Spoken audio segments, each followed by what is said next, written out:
Small Changes by Digits 27, Chapter 11, New Surprises.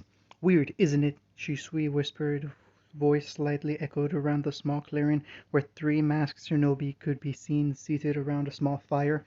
Less noticeable was the ever so slightly iridescent glow of the steel ray surrounding them.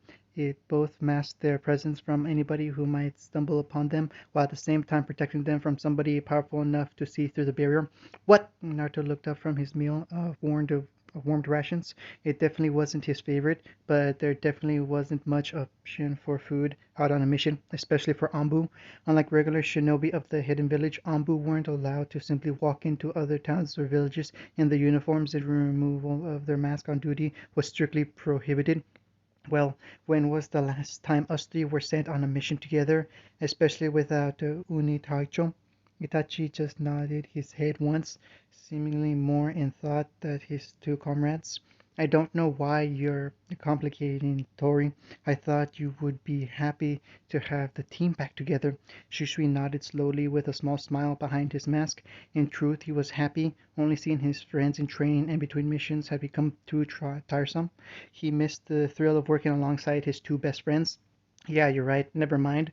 Naruto just smiled and returned to eating his food, never once removing his mask, which never ceased to amaze Anko when he did it at home. It was a skill all Anbu learned at some point or another, purely for the convenience it afforded them. Even so, the redhead began to think about Shisui's words. It was true the three of them had never actually gone on a mission altogether during their time in Anbu. To do so now, without their captain nonetheless, certainly was strange. We should get moving again. Itachi's calm voice interrupted both his musings and his dinner, and with quite a bit of grumbling from his bird and tiger masked friends, the three of them packed their dinner, destroyed their presence in the clearing, and shot off into the trees. Never once did they notice the set of steel gray eyes watching them from the shadows. Deep in the land of rain, there is a large field famous for shinobi as the place where the fourth Kazekage, the fourth Hokage, and the third Tsuchikage all met to discuss the end of the third shinobi war. It was a miserable place, barren and lifeless from the copious amount of blood spilled across its muddy ground. Rain poured ceaselessly from the darkened sky, and not a single iota of healthy plant life could be spotted anywhere in sight. It was here that Itachi, Shisui, and Naruto all appeared via their typical method of shunshin. All three of them gazed around the place with a sigh, knowing full well the reputation of the land they were standing in. It wasn't long before they were joined by three more blurs, which quickly resolved into men in similar attire to their own. They too wore the staple animal mask of a hidden village's Anbu, as well as the gray body armor that marked them above regular shinobi. Good, you arrived. We were beginning to think you Konoha dogs wouldn't show up. The blatant slur was completely ignored by the three stoic leaf ninja. Instead, Naruto simply opted to pull the large scroll off his back, planting it on the ground with a small thud. Do you have the prisoner? His voice was cold and purely professional, which elicited a grin from the leader of the opposing shinobi. Not that it went the scene behind his mask. We had heard your leaf ninja were cold, but to see it firsthand. He made a tooted noise with his teeth after a small chuckle escaped his mouth. Do you have the prisoner? Naruto's voice never wavered, maintaining the perfect emotionless edge all Anbu were trained to use in situations like these. The leader of the other ninja simply sighed irritably before motioning to one of his companions. Yeah, geez. The man to his right disappeared for a moment before returning with a limp form slung around his shoulder, like a shepherd might carry one of his flock. There's your guy. Happy? Now show us our man. His voice hitched slightly at the end in irritation and obvious anger, but none of the leave shinobi acted on it. Instead, Naruto simply unfurled the overly large scroll in one smooth motion, releasing the captive ninja inside with a burst of smoke. Before the slightly dazed man could do anything, he had been grasped by Naruto and immediately had a tanto held to his neck. What's going on? The poor captive was too dazed to think clearly. One moment he had been in his cell, about to go to sleep. The next he was standing up out in some calming forsaken field, with the biting rain pouring down on him. Stay calm. We are trading you back to your forces in return for one of our own. The captain merely blinked in confusion again, his mind too muddled to properly take in the situation. The other Anbu seemed unfazed by the gleaming sword held to their comrade's throat. It was fairly standard procedure to keep the hostage from running. All right, we'll release your shinobi at the same moment you release ours. All he got was a curt nod from Naruto, who was more focused on keeping his blade no more than an inch from his captive's throat. When the man gulped, he could feel the razor-sharp steel brush his neck. There was a moment of silence between the two groups before the ninja carried the lead hostage began to walk forward at the same time Naruto did, still maintaining that inch of breathing room at all times. There was a moment when the ever-present noise of the rain seemed to dull for a moment as the two men passed one another. Now! Before anyone could blink, the ninja walked forward, raised his hand, simultaneously dropping the leaf hostage on his shoulder. Naruto could do nothing as his tanto was wrenched from his hand by an unseen force. The moment of confusion and hesitation was all it took for the enemy shinobi to grab their hostage in one hand, throw him back towards the group, and slash through the leaf's hostage throat in one fell swoop. Naruto could only stare at the spray of crimson arcing through the air for a single second before he was forced to suddenly jump backwards to avoid meeting the same fate. He landed back between his comrades who had both taken ready stances, their individual Sharingan flaring behind their masks. He adopted a similar pose as they all glared at the group of enemy ninja in front of them, all of whom were now smirking in a mocking fashion behind their masks. What are you doing? Don't you know this could mean war between Konoha and Iwa? Shishui's voice rang out clearly across the field, despite the pounding rain muffling everything else. Even now the three could only watch the steadily growing pool of blood behind their comrade. Ha! Finally got you to break those cold and collected masks, did we? Whatever, it's not like anybody's going to find out about this once you three are all dead. Naruto settled back into his fighting stance. The oldest among the Iwo ninja immediately recognized it, his eyes swelling in eager fright. I know that stance, but that should be impossible. Only one other man ever fought using that style. He stared excitedly under his mask as his companions glared at him and Naruto strangely. So you're the Flash's brat, am I right? He chuckled dryly behind his mask as he made a motion with his hand. Oh, that just makes this all the better. Oh, I can't wait to make you scream my name. Immediately they were surrounded on all sides as 10 more Iwa Ambu suddenly appeared from where they had been hiding underground. All of them just seemed to stare at the redhead incredulously, not quite believing they were really facing against the fourth legacy. Guys, what do we do? We're good, but we're not that good. Shishui's voice was hushed so their opponents couldn't hear them. Before any of them could reply, the leader of the Iwo Ambu called out, Hey, if you think we're just going to stand here and let you plan, then you sure do think us fools. Immediately, the backup squadron of Iwo Shinobi leapt into action, rushing forward to cordon off the Leaf group before they could escape. Suddenly, all three of them became locked into a flurry as they were all ganged up on by at least four different ninja. Gray and black blurs filled the air, earth techniques slamming into the ground as Naruto, Shisui, and Itachi ducked and span. Quickly, the already muddy and desolate battlefield was transformed into a compacted war zone as earth was uprooted and large gashes and trenches appeared across the ground. Naruto had managed to snatch one of the tantos from an enemy ninja's back and was using it to deflect kunai that seemed to come from everywhere around him. Normally, he would have spared a glance at his comrades, but he was sure he would only get hit if that happened. He suddenly pivoted on one foot, only to slip slightly on the muddy ground. The slight stumble cost him as he felt the large slash across from his arm. He stifled a cry of pain as he jumped to the side, avoiding a more lethal gash that might have taken his head off. His grinning opponent didn't relent though. He just rushed forward again, intending on being the one who took out the fourth Hokage's son. Meanwhile, one of his companions was rushing the through-hand signs at an impossible pace. Earth released a mudslide jutsu.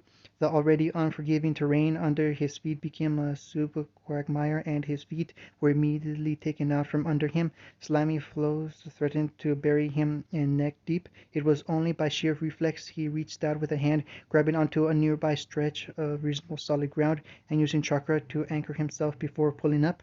At the same moment he lashed out with his leg, catching one of the other Ambu who had been trying to get close and take him out with a long katana. He landed back on solid ground, but not without a wince. He had used his injured arm to soften his fall and was paying the price for it. His eyes widened as he suddenly dropped to the floor, narrowly avoiding the gleaming blade that passed inches overhead. Using his momentum, he rolled before sprinting back up, pulling his hands together painfully to quickly flash through hand seals in a moment of respite. Wind release scaled shuriken jutsu. All around him, the wind coalesced into 10 rotating blades of wind that immediately dispersed outwards with a blast of pressured air. Most of his opponents dodged out of the way, which caused Naruto to smirk behind his mask before leaping back from another precise attack. His hands never strained from the dog seal. The cries of pain rang out through the large battleground as the wind shuriken suddenly turned around mid-air, embedding themselves into three of Naruto's attackers. Unfortunately for him, they didn't hit any vital spots, but at least now he wasn't the only one with an injury. The flesh torn and mangled along the outside of their legs and arms, impending movement with the pounding agony. Damn you, Namikaze brat! Earth-style devouring earth jutsu. Suddenly the ground shook as large boulders ripped themselves from the earth, forming into an enormous maw that quickly tried to eat Naruto. He jumped away, but the jutsu simply followed after him, collapsing down around his body with a sickening crunch. One of the Iwa Ambu sighed in relief, glad that their fight was over relatively quickly. The sigh died in his mouth as they all heard a strange pulsing sound from behind them. Rasengan! Before anyone could react, Naruto suddenly appeared in their midst with a glowing sphere of blue energy. He slammed it into one of his faceless opponents, the sound of skin being torn and bones being grinded into dust echoing in everyone's ears. There was a moment of calm as Naruto stood there, panting from how fast he had to substitute with a sealess shadow clone to pull that off. So you really are the fourth kid? Naruto didn't answer as he looked at the man, simply dropping into a fighting stance and ignoring the pain in his arm. Itachi wasn't faring much better. While his Sharingan allowed him to quite easily predict their movements and act accordingly, the sheer numbers were causing him problems. While one would attack from the front and draw his attention, another would attack him from a blind spot, effectively countering the advantage the Sharingan gave him. While he had two of them under Genjutsu, it proved difficult to do the same with their comrades as it took a lot of concentration to keep even that much up while fighting at the same time. To make matters worse, ever so often one would break off and free their friends by pulsing chakra through their systems. Itachi was hard pressed to just keep ahead of his opponents, and he couldn't even spare a passing thought to his friends, knowing they would have to just deal with it right now. He blocked another Tanto strike with his own before melting into a flock of crows, quickly encircling his attacker before having to break off to avoid his companion. His normally stoic face was marred by a look of pure concentration. He only ever took in his own hated spars with Naruto. Behind his mask, his three Tomoe Sharingan spun irritably as he attempted to predict every one of his enemy's movements, only to be blindsided once again. He grunted in pain as he felt a slash through the back of his leg before he spun, lashing out with his blade to return the favor only to see his opponent jump away. On reflex, he suddenly dropped to the ground, gulping slightly as an enormous ball of flame roared over his head. The heat alone made him sweat beneath his armor before it was swept away by the all-encompassing rain. He dashed back to his feet, jumping away from another well-coordinated attack before racing through hand seals of his own. You call that a fireball? Fire release the great fireball jutsu. He finished with the tiger seal and breathed it out, expelling a concentrated stream of fire which quickly grew into an enormous sphere of pure flame, while other three times his own weight. He sent it careening forward, digging out a small trench of earth in its wake. The three of his opponents all dodged out of the way, one of them getting slightly singed by his slow reaction. Their Genjutsu-controlled comrade wasn't so lucky. He took the jutsu directly, his body being incinerated instantly. Itachi panicked slightly as he regained his breath, using the momentary pause in the fighting to once again eye up his opponents, who only glared back with unhinged rage. You'll pay for that, Konoha scum! Itachi did not respond as he rushed forward, Tanto gleaming in the weak light. Shisui was just barely having an easier time. Any time an enemy would get close enough to do damage, she would disappear in a surging tornado of leaves, only to reappear right behind one of their unsuspecting comrades. Already his opponents were covering in light bruises and various cuts that were slowly eating at their stamina. That wasn't to say Shisui was fine either. He was really exerting himself to keep up with so many highly skilled opponents, his muscles protesting after several awkward, hurried maneuvers.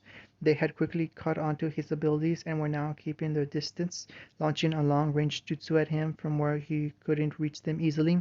He seemed to have drawn the short end of the stick as he found himself facing against the leader of the enemy Ambu group.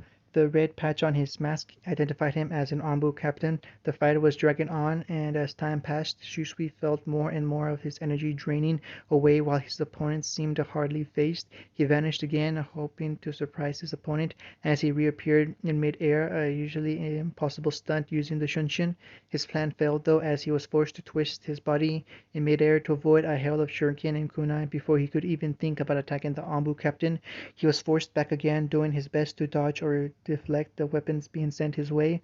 Ever so often he would get past his defenses, nicking his leg or scraping across his arm guards. He stood back, panting, with his tanto held in front of him in a cross guard. Wondering why his assailants had suddenly stopped, the answer became quickly obvious as the rest of the Iwa ninja reappeared, throwing the tired and bloodied form of Naruto and Itachi down on the ground in front of them. "Surrender, Konoha trash, or your friends will die." Shusui's eyes widened behind his mask. He never would have thought that his friends would be captured. In fact, Shusui had always considered himself the weakest of the three, always trailing behind Naruto and Itachi in skill. To see them so defeated and helpless, it was paralyzing. Uchiha could only gulp as he stood there, motionless. "Didn't you hear me? I said surrender or we'll cut their throats." As if to put that point across, his friends were suddenly wrenched into kneeling positions, blades poised in front of their necks or ready to end their lives.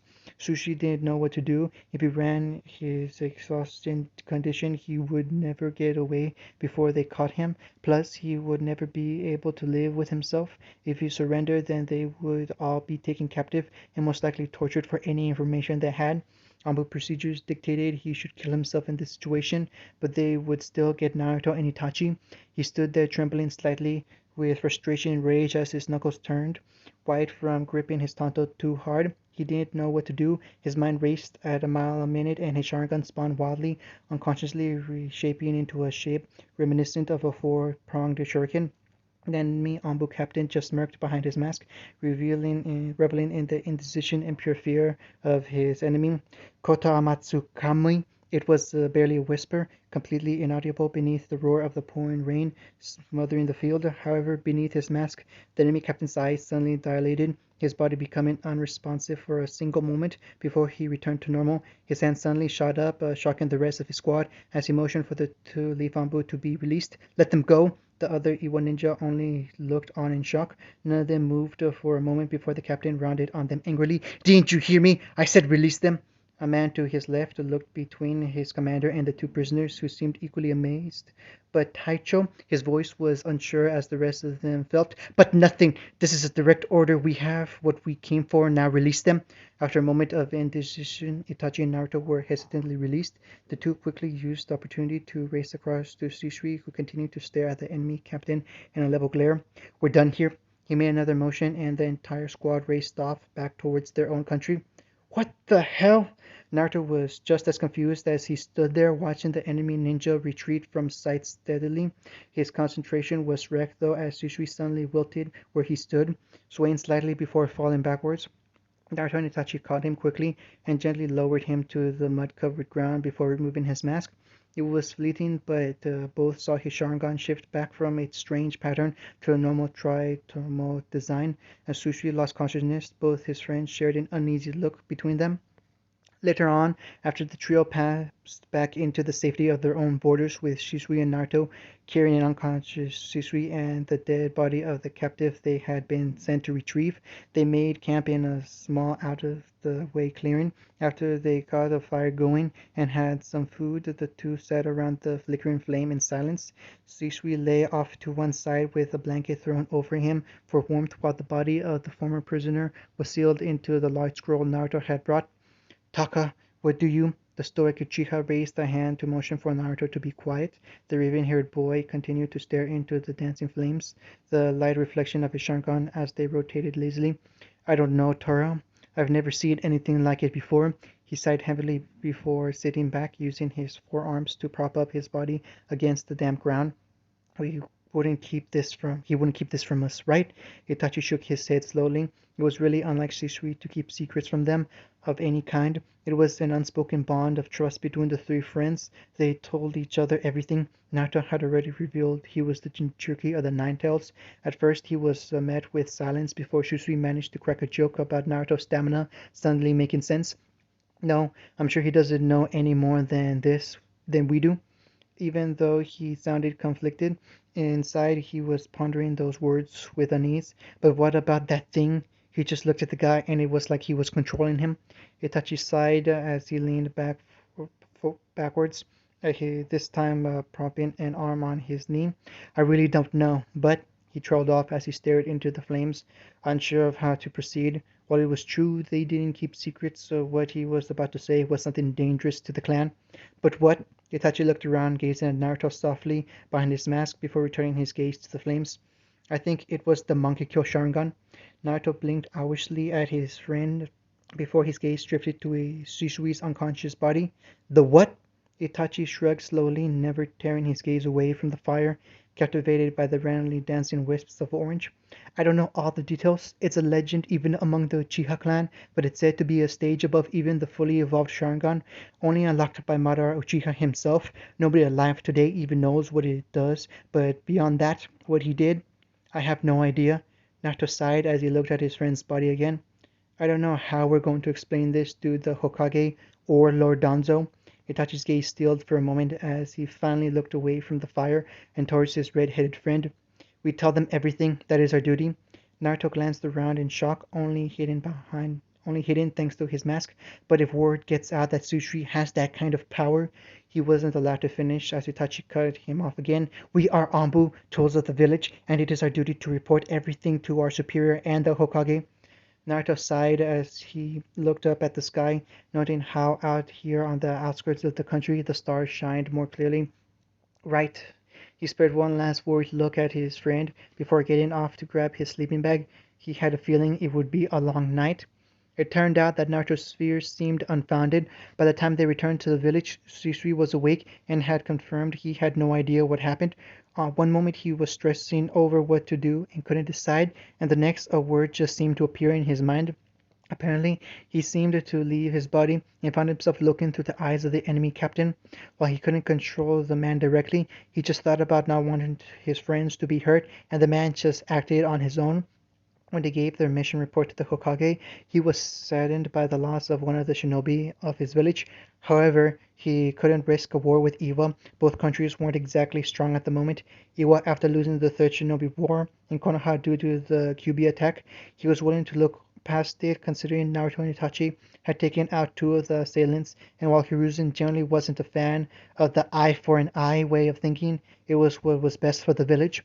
When he finally got onto the end of the fight and Suchu's abilities, the ace Hokage seemed incredibly interested by the apparently new ability the young Uchiha possessed. However, no matter how hard he tried, he couldn't demonstrate it. He couldn't even activate his monkey kill willingly. He just didn't know how. In the end, the Hokage simply told him that if he ever changed, he was to inform him immediately, as such an ability should be analyzed if possible. Even so, being part of the Sharingan, the Uchiha would find a way to make sure such a rare and powerful ability would not become common knowledge and avoid it being studied if possible.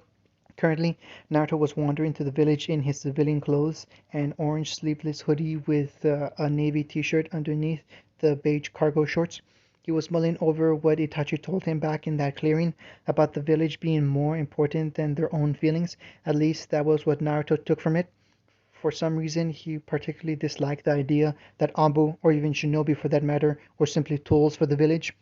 While he would gladly die for his home and its people, that wasn't because he was some disposable weapon. He would do such a thing to protect the people he cared about, because he never wanted to see his friends like Itachi, Sushi, or Anko get hurt. He continued to think about it as he walked rather aimlessly through the packed streets, never noticing as he turned off into a quieter district, almost walking straight into someone in the process. Oh, sorry about that. He looked up sheepishly only to blink for a moment as he saw a familiar shock of silver hair that he just couldn't quite place. Oh, that's no problem, Tora. Instantly, Naruto was holding a kunai out in front of him as he dropped into a fighting stance on reflex. How do you know my code name? The tall man simply laughed jovially and waved a hand dismissively, which allowed the redhead a chance to take him in properly. He wore a mask covering most of his face, while his headband was pulled over one eye, only revealing one which looked at him rather lazily. Now, Tora, I'm surprised you don't recognize me after all this time. Naruto blinked again, noting that the voice sounded incredibly familiar as he lowered the kunai. Taicho? The man just raised a hand and made a quick peace sign with what Naruto could only describe as an eye smile. Yo! Naruto completely pulled his kunai away, now confident that this man was in fact his captain. You can call me Itachi Kakashi Hatake if you want. Naruto just blinked, never very confused at the moment at his captain's actions. Taicho, it is incredibly irregular to reveal your identity even to comrades. Kakashi merely smiled again and gave another dismissive wave. Maybe, but it won't matter for very long. I'm retiring from Ambu. If Naruto was surprised, he didn't show it. After nearly 7 years in Ambu, and after 4 of those as a captain, he would have been more surprised if he hadn't retired sometime soon. That's hard to hear, Taicho. It was a privilege working with you, and I hope our next captain is as competent and skilled. Naruto couldn't completely tell due to the mask, but he could feel that Kakashi was grinning at him almost too happily. I'm so glad you said that, Naruto.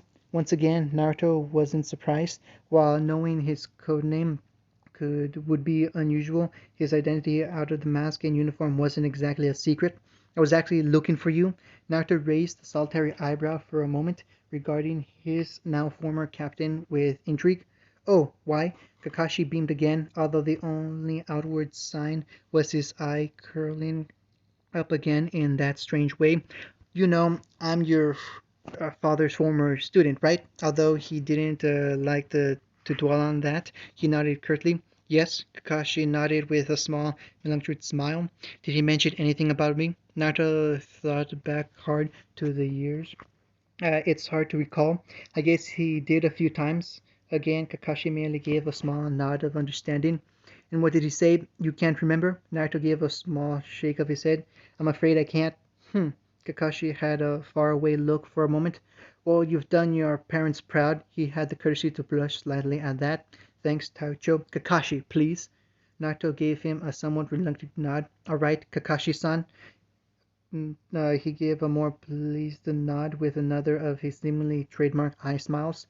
You've done them proud. You're an excellent shinobi with lots of room to grow, but still excellent for your age. There are few that are your peer. Itachi and Sushi, Naruto supplied, not liking the breach in Ambu policy, but feeling like his captain had something very important to explain. Maybe some others I don't know about. Yes, both of your friends are unusually skilled for their age. It's tempting to think you're all time travelers from the future. Naruto's brow rose high at that. What? The man simply laughed dismissively. Oh, nothing. Just, well, you're too young. Newest Icha Icha came out. Anyway, my point is, you are skilled, and not just in combat. Tactics, planning, strategy, you're all balanced, multi-faced. You don't have many apparent weaknesses, all good traits. You also work well with just about anybody, and you know how to think on your feet.